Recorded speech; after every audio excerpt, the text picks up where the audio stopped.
آپ صرف اللہ کا بندہ بننا چاہتے ہیں، 3 مقابلے کرنے پڑیں گے۔ سب سے پہلے کس سے مقابلہ کرنا ہوگا؟ اپنے نفس سے۔ وہ جو کل شعر سنایا تھا کہ مسجد تو بنا دی شب بھر میں ایمان کی حرارت والوں نے، من اپنا پرانا پاپی ہے برسوں میں نمازی بن نہ سکا۔ کوئی شخص رشوت پیش کر رہا ہے، حرام شے ہے، نفس کیا کہتا ہے؟ لے لو، کہتا ہے کہ نہیں؟ اور بڑی پٹیاں پڑھاتا ہے کہ یہ سارا تقویٰ کا حیضہ تمہیں ہو گیا ہے، فلاں حاجی ہے، فلاں وہ ہے، وہ بھی لیتا ہے، اور فلاں ضرورت رکی پڑی ہے، بچے کی فیس نہیں گئی ہے، بیوی کو اتنا عرصہ ہو گیا ساڑی کی فرمائش کرتے ہوئے ساڑی نہیں خریدی گئی ہے، یہ ساری پٹی پڑھائے گا نفس کے نہیں۔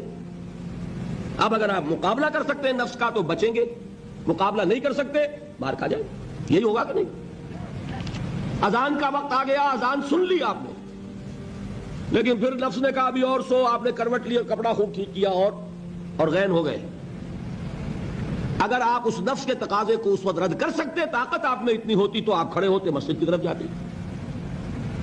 گویا کہ بندگی رب کے لیے سب سے پہلا جہاد کس سے کرنا ہوگا؟ نفس۔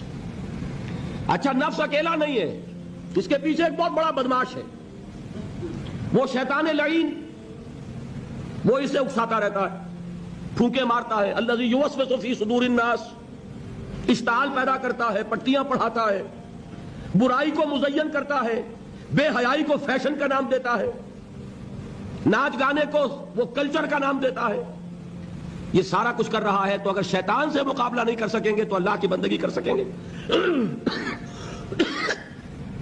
تیسری چیز، معاشرہ بگڑا ہوا ہے، بگڑے ہوئے معاشرے کا ایک دباؤ ہے آپ پر، یہ بالکل ایسے جیسے ایک ہجوم ایک طرف جا رہا ہو تو ادھر جانا آسان اور مقابلے میں جانا بہت مشکل، زور لگانا پڑے گا نا۔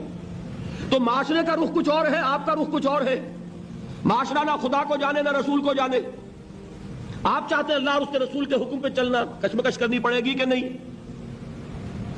بہت پیارے ہیں وہ مصرے، زمانہ بات و نہ سازت تو با زمانہ ستیز، زمانہ تمہارے ساتھ اگر موافقت نہیں کر رہا، زمانے سے جنگ کرو۔ اور بے غیرت اور بے حمیت اور بودے اور بزدل اور کچے لوگوں کا اصول کیا ہے؟ زمانہ بات و نہ سازت تو با زمانہ بے ساز، زمانہ تمہارے ساتھ موافقت نہیں کرتا، بھائی تم زمانے کے رنگ میں لگے جاؤ۔ آسان راستہ کون سا ہے؟ زمانہ تمہارے رنگ میں نہیں آتا، تم اس کے مطابق ڈھل جاؤ، کوئی تکلیف ہوگی، اور زمانہ تمہارے ساتھ اگر موافقت نہیں کر رہا، تم زمانے سے لڑو، تکلیف آئے گی کہ نہیں؟ 3 جہاد کرنے پڑیں گے تو انسان اللہ کا بندہ بن سکے گا۔ بات سمجھ میں آئی؟ اور جب ہم لوگوں کو اپنی رحمت کا مزہ چکھاتے ہیں تو وہ اس سے خوش ہو جاتی ہیں، اور اگر ان کے اعمال کے سبب جو ان کے ہاتھوں نے آگے بھیجے ہیں انہیں کوئی تکلیف پہنچے تو نا امید ہو کر رہ جاتی ہیں۔